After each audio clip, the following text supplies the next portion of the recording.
ये बच्ची वही है जिसको अपने धर्म की शिक्षा नहीं मिली, ना अपने माँ बाप से ना स्कूल से। इसलिए मैं इस बच्ची की गलती नहीं बताता सर। देखो, बच्चे वही फॉलो करते हैं जो वो देखते हैं, पढ़ते हैं और सुनते हैं। अगर धर्म की शिक्षा दी होती ना तो ये दुर्गा बनती, ये दुर्गा बनती, ये मार देती इसको जान से। इस बच्ची ने बचपन से जो सुना, पढ़ा और देखा, इसने वो फॉलो किया कि बिना फेरे के हिंदू धर्म में लड़कियां शादी कर सकती है। क्यों? तेरे बाप का धर्म है। जो मेरा बाप है वो होटल चला रहा है क्या घर पे कि 25 साल तक वो मेरी सारी जरूरतें पूरी कर रहा है, और उसके बाद जब शादी का निर्णय आएगा तो जज देगा या सरकार देगी? क्यों भाई?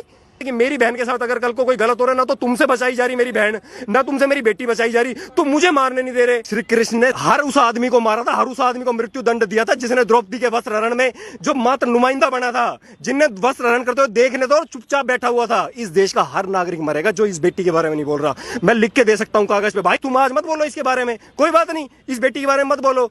कल तुम्हारी बेटी के साथ भी होगा, आज 5 साल बाद नहीं तो 10 साल बाद होगा। एक मुसलमान की लड़की नहीं पटा सकता कोई। भाई साहब, डर है धर्म का। तुम क्यों नहीं बिठाते हो डर? तुम्हें किसका डर लग रहा है?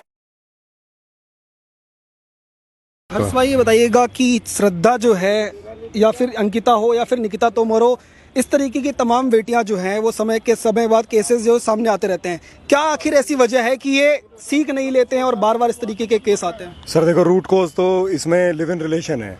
देखो, लिव इन रिलेशन भारत की सभ्यता नहीं है। हाँ। अगर आप भारत की संस्कृति पे फोकस करो, हम श्री राम का देश है, श्री राम के आदर्श को फॉलो करता है। और अगर आप श्री राम को पूजा कर रहे हो ना, तो पूजा करने का मतलब ये कि आप उन्हें अपने अंदर कीर्तिमान करो पहले। जब तक उनके जैसा आचरण नहीं है, जब तक श्री राम की पूजा करने का कोई फायदा नहीं। पहले तो live in relation supreme court कैसे मान्यता दे सकता है राम के देश में? वही गलत है। सबसे पहले जुडिशियरी को कई चीजें बदलने की जरूरत है, क्योंकि ये देश राम के दिशा निर्देश पे चलेगा, आपके दिशा निर्देश पे नहीं। क्यों?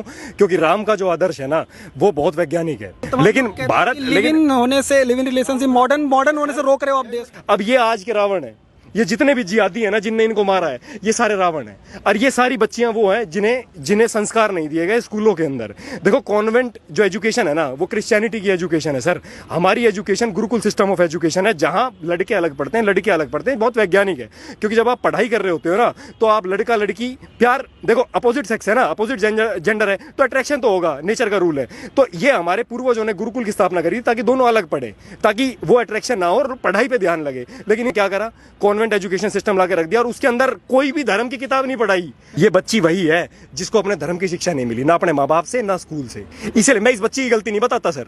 देखो, बच्चे वही फॉलो करते हैं जो वो देखते हैं, पढ़ते हैं और सुनते हैं। इस बच्ची ने बचपन से जो सुना, पढ़ा और देखा, इसने वो फॉलो किया। ये नाटक देखती है एक अनुपमा, वो अनुपमा नाटक में उसके बच्चे क्या दिखा रहे हैं अपनी मम्मी को? वो कह रहे हैं कि बच्चे अपनी माँ को कह रहे हैं कि हम बहुत लकी हैं जो अपनी माँ की शादी होते हुए देखेंगे। सर, एक बच्चे के अंदर वो देख के क्या जाएगा कि माँ की भी दोबारा शादी करवा दो, कोई दिक्कत नहीं है ना। एक फ्रांस का एग्जांपल देता हूं। विदेशों में क्या होता है, फैमिली का कंसेप्ट नहीं है। भारत में फैमिली का कंसेप्ट है। यहाँ पति एक ही शादी कर सकता है, पत्नी के लिए वो पति परमेश्वर होता है, वो धर्म पत्नी होती है। उसका कारण ही यही है कि वो एक ही शादी है, क्योंकि यहाँ फैमिली का कंसेप्ट है। बाहर फैमिली का कंसेप्ट नहीं है। इन्होंने वो फैमिली का कंसेप्ट नहीं है ना, वो यहाँ डंप करके रख दिया। और उनको संरक्षण कौन दे रहा है? हमारे नेता और हमारी जुडिशियरी। 2014 के अंदर कानून बना था, बता देता हूँ, जनता को बताने की बात है।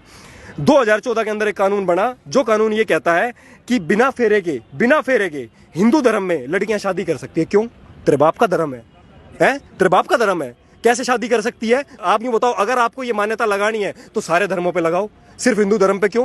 वो तो मुस्लिम पर्सनल लॉ बोर्ड है ना। नहीं, हिंदू धर्म का जो घर है, जो मेरा बाप है, वो होटल चला रहा है क्या घर पे कि 25 साल तक वो मेरी सारी जरूरतें पूरी कर रहा है, और उसके बाद जब शादी का निर्णय आएगा तो जज देगा या सरकार देगी? क्यों भाई? मैं 25 साल से, तुमने ये ना पूछी मेरे से आगे कि मेरा बच्चा रोटी खा रहा है या नहीं खा रहा, उसको सारी जरूरत पूरी हो रही है नहीं हो रही, उसकी एजुकेशन हो रही है नहीं हो रही, तो शादी के टाइम पे आते आके बाप बन के खड़े हो जाते हो भाई। क्यों? यो चेंज करने की जरूरत है। 1860 का कानून है। 1860 में सोसाइटी रजिस्ट्रेशन एक्ट हुआ था। सोसाइटी रजिस्ट्रेशन एक्ट में क्या हुआ था, हमारे गुरुकुल जितने भी थे वो ट्रस्ट बना दिए गए थे अंग्रेजों की सरकार के द्वारा, ताकि हम गुरुकुल के अंदर शिक्षा ना दे सके अपने धर्म की। क्योंकि अगर धर्म की शिक्षा दी होती ना, तो ये दुर्गा बनती, ये मार देती इसको जान से। क्योंकि बचपन से लेके आपको कोई फिजिकल ट्रेनिंग नहीं दी जाती भारत में। कोई भी कॉन्वेंट स्कूल फिजिकल ट्रेनिंग क्यों नहीं दे जा रहा? कंफर्ट जोन में क्यों रखते हो तुम? इजराइल अपने इजराइल अपनी बच्चियों को 5 साल फौज की ट्रेनिंग देता है, 5 साल। तो भारत में क्यों नहीं बना?